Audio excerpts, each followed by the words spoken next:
მოგესალმებით, მე ვარ თეონა ბაღდავაძე და ეს არის გადაცემა პროპაგანდის პირისპირ YouTube არხზე, უმრავლესობის YouTube არხზე, რომელიც ავსობთ გამოიწეროთ, იმიტომ რომ ძალიან ბევრი საინტერესო, მწვავე და განსხვავებული გადაცემები გელოდებათ წინ.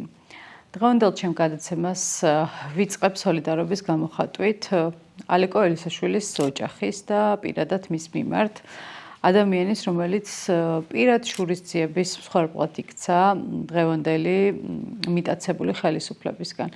ალეკო ელისაშვილი, რომელსაც ტერორიზმის მუხლით ასამართლებენ და 13 წლიან ციხეს უსჯიან იმ დროს, როდესაც ადამიანები, რომლებიც ოფიციალურად სახელმწიფოს ქონებას იტაცებენ, აზიანებენ და ჩვენი ბიუჯეტიდან ფულს ჭამენ, 10 და 15,000 ლარი გირაოთი გამოდიან ქუჩაში.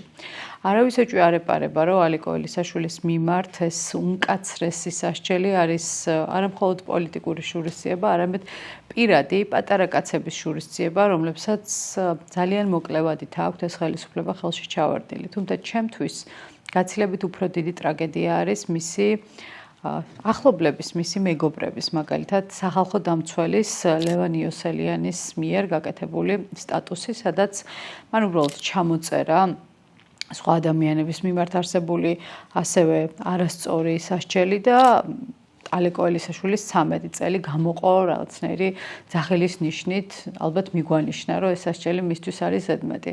თუმცა პარადოქსი არის ის, რომ ადამიანს, რომელსაც ევალება ისედაც არ აქვს მნიშვნელობა მეგობარია თუ არა, რეაგირება გააკეთოს პატიმრების მდგომარეობაზე და მათ უთანასწორო მომყრობაზე, მხოლოდ ამ ერთი სტატუსით შეეძლო თანაგრძნობის გამოხატვა. ადამიანს, რომელიც საუკეთესო მეგობარიც, მან ძალიან კარგად იცის, რომ პირადი შურისძიების გამოზის ციხეში იმის თავიც არ იყო, რომ სრულყოფილი განცხადება გაეკეთებინა, რომ გვენახა თუ რას გულისხმობს ის თავის მოვალეობის მუხტის მიზნით დაწერილ სტატუსში. ზუსტად ამაზე ვსაუბრობთ, როდესაც ვსაუბრობთ საბჭოთა კავშირზე, რომელიც ოჯახებს, ადამიანებს, მეგობრებს აპირისპირებდა ერთმანეთს, ისე რომ მათ არანაირი უნარი არ გააჩნდათ, რომ ყოფილიყვნენ უბრალოდ სამართლიანები. თუმცა ამას პარადოქსულად ემატება ის, რომ ალეკო ელისაშვილის მხარდაჭერით ლევან იოსელიანი გახდა სახალხო დამცველი და ის ისტორიაში შევა როგორც ერთ-ერთი ყველაზე სამარცხვინო ადამიანი, რომელიც ამ ფასადურ პოზიციაზე ქართული ოცნების დროს იმყოფება. ჩემთვის ასევე პარადოქსია იმაზე საუბარი, რომ თითქოს ოპოზიციური სპექტრის წარმომადგენლები ალეკო ელისაშვილს და სხვა პოლიტპატიმრებს შორის არ სვამენ ტოლობის ნიშანს. თითქოს ამბობენ, რომ ელენე ხოშტარია, რომელიც ასევე არის პოლიტპატიმარი და ძალიან მიხარია, რომ მისი ჯანმრთელობის მდგომარეობა უმჯობესდება, მზია ამაღლობელი, რომელიც ასევე არის პოლიტპატიმარი და სამწუხაროდ მისი ჯანმრთელობის მდგომარეობა დღითი დღე უფრო უარესდება, არ არის ზუსტად იგივენაირი პოლიტპატიმარი, როგორც ალეკო ელისაშვილი. მინდა ვთქვა, რომ ზუსტად ესეთმა ერთმანეთთან დაპირისპირება და ადამიანების გამორჩევამ და ფაქტების აღრევამ მიგვიყვანა იქამდე, რომ არ ხდება რეალური ოპოზიციური ერთობა. ჩვენ ყველანი უნდა შევთანხმდეთ, რომ ნებისმიერი ადამიანი, ვინც ამ რეჟიმის დროს მოხდება ციხეში, ამ რეჟიმის დროს მოხდება ციხეში პოლიტიკური მოტივით, არის პოლიტიკური პატიმარი. არ აქვს მნიშვნელობა ის ადამიანი ჩვენს გემოვნებაში ჩნდება, არ აქვს მნიშვნელობა რამდენად დიდ ბუათს წარმოაჩენენ ბაჩუ ახალაიას, რამდენად დიდ ბუათს წარმოაჩენენ სააკაშვილს, რამდენად ცდილობენ, რომ 4 ოქტომბრის საქმე შეკერონ როგორც სახელმწიფო გადატრიალება, ნებისმიერი ადამიანი, ვინც ამ რეჟიმის დროს პოლიტიკური მოტივაციით ციხეში ზის, არის ზუსტად თანაბარი უფლების მქონე. ვფიქრობ, რომ ოპოზიციაში მყოფი ადამიანები, ვინც ამის სეგრეგაციას ცდილობენ, ზუსტად იგივე მავნებლურ ქართული ოცნების საქმეს აკეთებენ, როგორც ამას აკეთებენ ქართული ოცნების წარმომადგენლები, როგორც ამას აკეთებს დგებუაძე, რომელიც ამბობს, რომ მას ტკივილი მიადგა იმის გამო, რომ მზია ამაღლობელმა ბლოყაზე ხელი მოუთათუნა.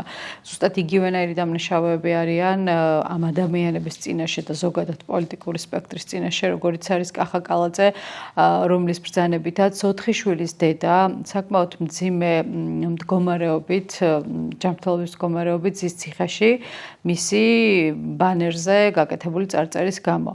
ყველა მაიღეთ თქვენ თავზე პასუხისმგებლობა და ერთხელ და სამუდამოდ თქვით, რომ ნებისმიერი თუნდაც პროვოკაციული მცდელობა, რაც ქართული ოცნების წისქვილს ასყავს წყალს, არის ერთადერთი რამ, რომ რაც შეიძლება მეტი ადამიანი შეიყვანოს ტყვეობაში, იმისთვის რომ ადამიანებით ივაჭროს. ძალიან მომეწონა და ნიშანდობლივი იყო ცოტა ხნის წინ ჩემთვის ავსტრიის საგარეო საქმეთა მინისტრის მიერ გაკეთებული განცხადება, რომელმაც პირდაპირ დაასახელა ქართული ოცნება, რომ ისინი ვაჭრობას ცდილობენ ისე თითქოს იყვნენ ბაზარში. ქართული ოცნებისთვის ეს ძალიან გასაგები სტრატეგიაა და ზუსტად ამას იყენებს ის იგივე ანაკლიის სპორტთან დაკავშირებით, იმიტომ რომ ხვდებიან, რომ ანაკლიის სპორტით ვაჭრობა არის მათი ძირითადი კოზირი და ამ კოზირის სხვანაირ გათამაშებას ცდილობენ. ამთვის ამ კვირის ერთ-ერთი ყველაზე მნიშვნელოვანი გამონათქვამი, რაც გავიგეთ, იყო, რომ ანაკლიის სპორტს სახელმწიფო ააშენებს, თითქოს ის ჩინური პირდაპირ ინვესტიციით არ აშენდება. ცხადია, ეს არის უბრალოდ დაბნევის გზა, სტრატეგიული ბუნდოვანების შეტანის გზა, იმისთვის, რომ ამერიკელებს პირდაპირ უთხრან, რომ ჩვენ არ ავაშენებინებთ აქ ჩინეთს, არ დაუშვებთ მათ ლიდერობას რეგიონში, მაგრამ გვექნება სავაჭრო დატოვებული სპორტი, იმიტომ რომ როგორც კი სპორტი აშენდება, მე გადავწყვეტ ვინ აიღებს მის ოპერირებას. მოდი რეალობას შევხედოთ თვალებში. მთავრობამ, რომელმაც რამდენიმე წლის განმავლობაში ვერ შეძლო ვარკეთილში მეტროს დასრულება, რომელმაც რამდენიმე წლის განმავლობაში ვერ შეძლო ვერც ერთი მსხვილი ინფრასტრუქტურული პროექტის გაკეთება, რამდენად შეძლებს ანაკლიის სპორტის მარტო და დამოუკიდებლად აშენებას. ზუსტად ვიცით, რომ პასუხი არის არა. ყველაზე სამწუხარო ამ სიტუაციაში არის, რომ მსხვილი ინფრასტრუქტურული პროექტები, პოლიტიკოსების ჯანმრთელობა, სიცოცხლე, ადამიანები, ვინც ტროტუარზე დგანან, ამ ხელისუფლებისთვის არიან უბრალოდ ვაჭრობის ობიექტები.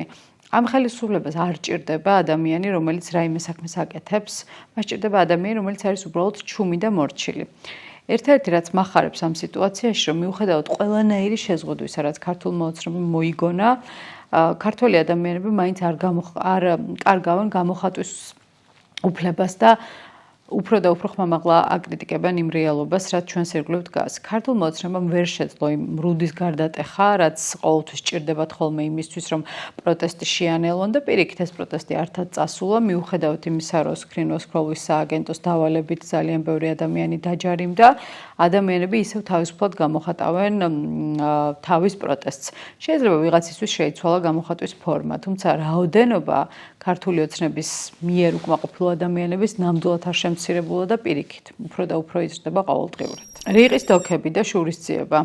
ქართული ოცნების მთელი მმართველობა გაჟღენთილია შურისძიებით იმ წარსულის მიმართ, რომელიც იყო ნათელი წერტილი ევროპისკენ ჩვენი სვლის გზაზე და ამაზე უკვე ძალიან ბევრი ადამიანი მეთანხმება, თუნდაც ის ადამიანები, ვისთვისაც ქართული ოცნების პროპაგანდით, გამორეცხილი ტვინით ეს პერიოდი სისხლიან 9 წელთან იყო ასოცირებული, მაგრამ ძალიან კარგად ხვდებიან, რომ დღევანდელი პერიოდი გაცილებით უფრო სისხლიანია, გაცილებით უფრო რეგრესულია და რაც ყველაზე მნიშვნელოვანია, სრულად ატარებს რუსეთის ინტერესებს.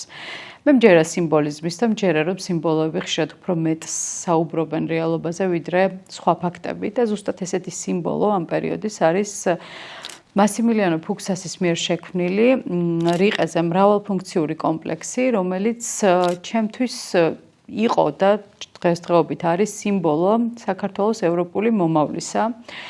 ამ შენობის არქიტექტურულ და გემოვნებით მხარეზე სანამ დავიწყებ, მინდა ვთქვა, რომ საფრანგეთის ერთ-ერთი ყველაზე ცნობილი მუზეუმი პომპიდუს ცენტრი.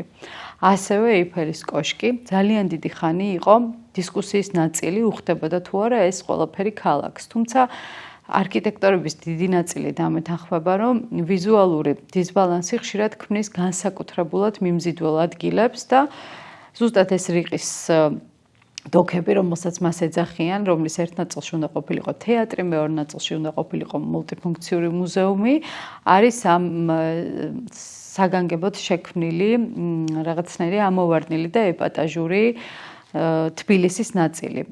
ამ ისტორიასთან დაკავშირებით მინდა ვთქვა ერთი რამ. ქართული ოცნების ხელისუფლებაში ყოფნის პერიოდში მე არ მახსენდება არც ერთი მასშტაბური განსხვავებული პროექტი, რომელიც გაკეთდა ადამიანების საკეთილდღეოდ.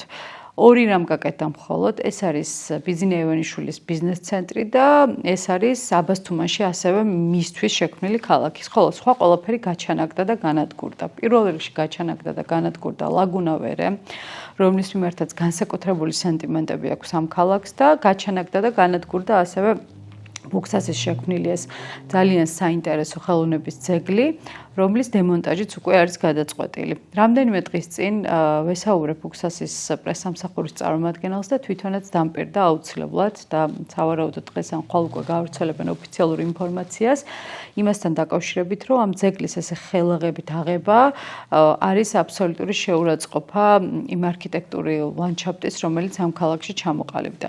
თუმცა ჩემთვის იმ ადამიანისთვის, ვისაც ძალიან კარგად ახსოვს რა ხდებოდა რიყეზე 90-იან წლებში, ეს არის სიმბოლო, თუ როგორ შეცვალა საბჭოთა ჯიგრული პონტი ახალმა მოდერნისტულმა საქართველომ, რომელიც ყველას ერთად უნდა აგვეშენებინა და რომელშიც ყველას ერთად უნდა გვეცხოვრა.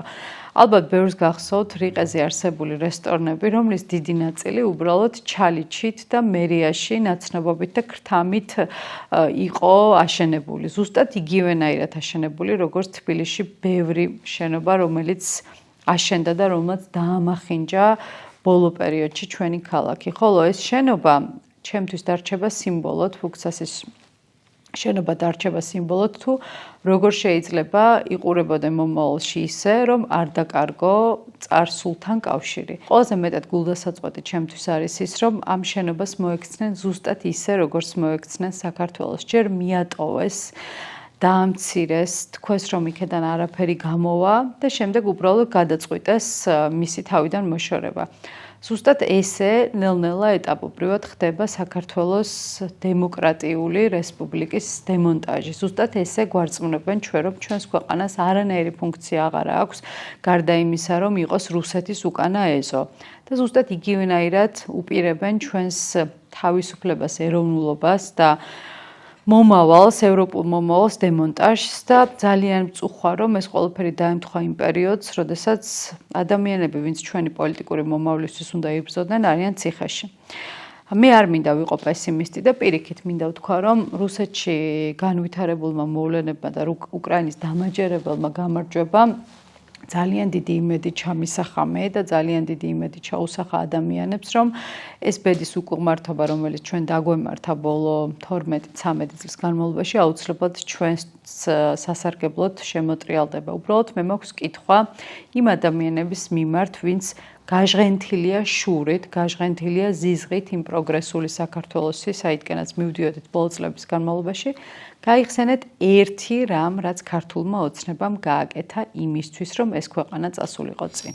აქ შეიძლება და ყოფილიყო ძალიან საინტერესო სიუჟეტი, თუ როგორ იყენებს ტოტალიტარული რეჟიმი პროპაგანდისთვის ახალგაზრდა ნიჭიერ ადამიანებს და ამისთვის მოვიძიე ძალიან ბევრი ინფორმაცია საბჭოთა კავშირიდან, მოვიძიე ბევრი ინფორმაცია რუსეთიდან, მინდოდა გამეკეთებინა იგივე საქართველოსზე და მე მივხვდი, რომ ვერც ერთი ადამიანი ვერ გავიხსენე ახალგაზრდა ნიჭიერი, რომელიც ღიად მხარს უჭერს რეჟიმს, იმ რეჟიმს, რომელშიც ჩვენ ვცხოვრობ. დავწაბე გონება, დავფიქრდი, გადავქეკე, ChatGPT-ს ვკითხე და მივხვდი, რომ არანაირი ინფორმაცია ამასთან დაკავშირებით არ მაქვს. მე ვიფიქრე, რომ შეიძლება მე ძალიან კრიტიკული ადამიანი ვარ და ამიტომ არ მახსენდება ის ღია მხარდამჭერი ახალგაზრდა ადამიანები, ვინც რეჟიმის გვერდით დგანან, ნიჭიერი ადამიანები, თორე ადამიანს, რომელსაც საკუთარი სახელი და გვარი ავიწყდება კამერის წინაშე და რომელიც ამბობს, რომ პოლიტიკა მისი საქმე არ არის, მიუხედავად იმისა, რომ პოლიტიკურ ყრილობაზე იმყოფება, ცხადია, მათ არ გულისხმობ და ვკითხე ჩემს Facebook-ის მეგობრებს, ფოლოვერებს და უცნობ ადამიანებს. სხვათა შორის სია მომცეს და მინდა რომ ეს სია გაგაცნოთ თქვენ, იმიტომ რომ სადღაც 800 კომენტარი იყო, შეგიძლიათ ჩემს Facebook-ზე ნახოთ და 800 კომენტარიდან ლიდერობდა 4 ადამიანი: ბერა ივანიშვილი, ცოტნე ივანიშვილი, ქეთი ეგიდუნაშვილი და თამარა. სხვა ადამიანები ვერ გავიხსენეთ.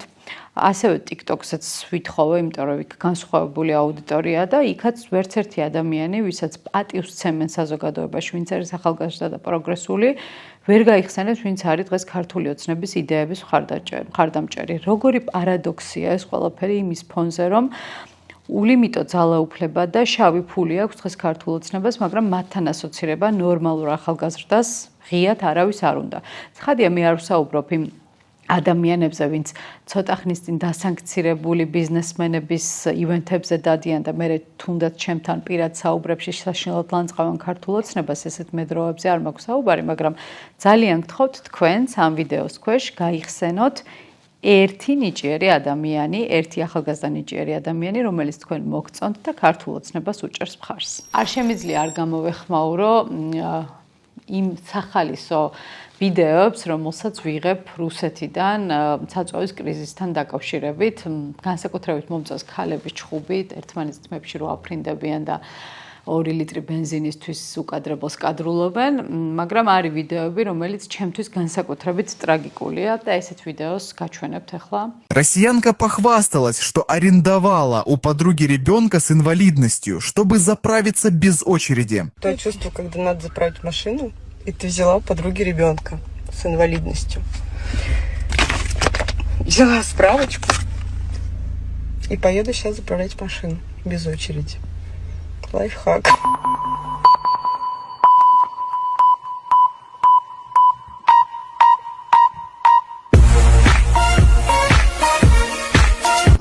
Дальше меня отправили на резервную колонку. Она одна. И вообще начали здесь управлять.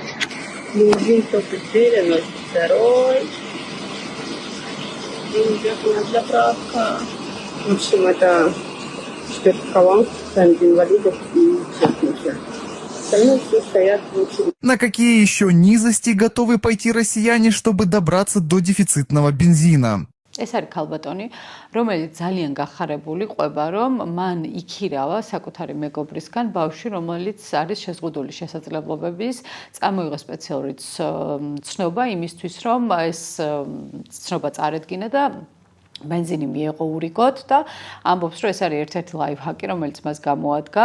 ამ ყველაფერს ყვება ძალიან დიდი სიცილით და ძალიან დიდი იუმორით და ალბათ ვერ ხვდება, რომ ეს არის ალბათ ერთ-ერთი ყველაზე ტრაგიკული ვიდეო, რაც შეიძლება რომ ინტერნეტით ნახო. გამახსენდა აუცილებლად ზვაგენცევის გადასარევი ფილმები, რომელიც რუსეთის მორალურ ხრწნას გადასარევად ასახავს და ვიფიქრე, რომ როგორ შეიძლება რომ არსებობდნენ ადამიანები, რომლებიც ჩვენ გვეძახიან მოძმეერს. რუსები რასაც კადრულობენ, ამას აკეთებენ მხოლოდ ქართული ოცნების ის წარმომადგენლები, რომლებიც თავისუფლად ხუმრობენ დუშინის სინდრომის მქონე ბავშვებზე, რომლებიც თავისუფლად ხუმრობენ პატიმარ ქალებზე, რომლებისთვისაც ნორმა არის პატიმრის დედებზე ხუმრობა და ეს ადამიანები ძალიან მიხარია, რომ ძალიან მალე ჩვენი წარსულის, საკმაოდ უხერხული და შაუბნელი წარსულის, მაგრამ მაინც წარსულის ნაწილად დარჩებიან. ერთ ძალიან მძიმე კვირა, მინდა დავამთავრო კიდევ ერთი ინფორმაციით. ახალგაზრდა დედაზე და შულზე, რომლებიც შეეწირნენ კიდევ ერთი უყურადღებო მძღოლის, ნასვამი მძღოლის გადაჭარბებულ სიჩქარეს გორში. ამ ტრაგედიის შესახებ ძალიან რთულია, რომ ადამიანმა გულგრილად ისაუბროს, მაგრამ ყველაზე მნიშვნელოვანი არის, რომ ეს ყველაფერი გახდა ჩვენი ყოველდღიურობა. ყოველდღე ვხედავთ ადამიანებს, ვინც იღუპებიან ნარკოტიკით. ყოველდღე გვესმის გადაჭარბებული სიჩქარის და იმ მძღოლების შესახებ, რომლებმაც რამდენიმე თვის წინ ქართული ოცნების ლოიალური და ამინისტიური კანონპროექტების მიხედვით უკან დაიბრუნეს მართვის მოწმობები და როგორც აღმოჩნდა, მათი უმრავლესობა ზუსტად იგივენაირად განაგრძობს ცხოვრებას, რომელსაც როგორც ამას აქამდე აკეთებდა. საერთოდ არ ვთვლი, რომ ნებისმიერი რამ, რაც ქვეყანაში ხდება, არის პოლიტიკის მიღმა, იმიტომ რომ პოლიტიკა არის ყველაფერი, რაც განსაზღვრავს ჩვენ ყოველდღიურ ყოფას. პოლიტიკა არის ყველაფერი, რაც განსაზღვრავს იმ ადამიანების ყოფას, რომლებმაც დაკარგეს სიცოცხლე გაუფრთხილებელი მძღოლების გამო, რომლებმაც დაკარგეს სიცოცხლე არალეგალური და უდიდესი რაოდენობის ნარკოტიკის გამო და რომლებმაც დაკარგეს ყველაფერი თელავში სტიქიური უბედურების გამო. ამ ყველაფერზე ქართული ოცნებას ერთი ძალიან გულგრილი პასუხი აქვს, რომ ესეთი რაღაცები ყველგან ხდება. ყველგან ხდება სტიქიური უბედურება, ყველგან ხდება ავარია. ადამიანებიც იღუპებიან, მაგრამ ეს არ ნიშნავს, რომ ჩვენ ამ ყველაფერს უნდა შევეგუოთ. ჩვენ ძალიან კარგად უნდა გვესმოდეს, რომ მთლიანი ეს ეკოსისტემა გადაჯაჭვულია ერთმანეთზე. როდესაც სახელმწიფო მთვრალ ან ნარკოტიკების ზემოქმედების ქვეშ მყოფ მძღოლს აძლევს იმის შესაძლებლობას, რომ რამდენიმე თვეში დაიბრუნოს მართვის მოწმობა. როდესაც სახელმწიფო თავისუფლად აძლევს ადამიანებს შესაძლებლობას, რომ ივაჭრონ ნარკოტიკით. თავისუფლად აძლევს შესაძლებლობას, რომ კორუფციული გარიგებით ისეთ ადგილებში ააშენონ სახლები, რომლებსაც მერე მოყვება სტიქიური უბედურება, აქ უკვე აღარ არის საუბარი იმაზე, რომ ეს ყველაფერი ყველგან ხდება. აქ არის საუბარი იმაზე, რომ ესეთი ტრაგედიების თავიდან აშორება შეიძლება. ძალიან დიდი გულის ტკივილი მინდა გამოვხატო იმ ოჯახის მიმართ, ვინც დაკარგა ორი ახალგაზრდა, დედა და შვილი. ძალიან დიდი იმედი მაქვს, რომ ეს იქნება სიგნალი მთავრობისთვის, რომ აუცილებლად უნდა გამოიჩენონ ნულოვანი ტოლერანტობა იმ ადამიანების წინაშე, ვინც ნარკოტიკის ან ალკოჰოლის ზემოქმედების ქვეშ ჩდება საჭესთან. ძალიან დიდი იმედი მაქვს, რომ ეს იქნება ბოლო ესეთი შემთხვევა, როდესაც ადამიანები ესეთ გაუთვალისწინებელ ტრაგედიებს ეწირებიან. მეც ვერაფერს ვერ ვიტყვი გარდა იმისა, რომ გამოვხატავ ჩემს უდიდეს გულის ტკივილს გორის მოსახლეობასთან და განსაკუთრებით იმ ოჯახთან, რომელმაც ორი ძალიან ახლობელი ადამიანი დაკარგა ავარიაში. ეს არის YouTube არხი უმრავლესობა, გადაცემა პროპაგანდის პირისპირ და მე ვარ მისი წამყვანი თეონა ბაღდავაძე. ძალიან დიდი იმედი მაქვს, რომ შემდეგ კვირაში ბევრად უფრო პოზიტიური და სახალისო ინფორმაციით დაგიბრუნდებით.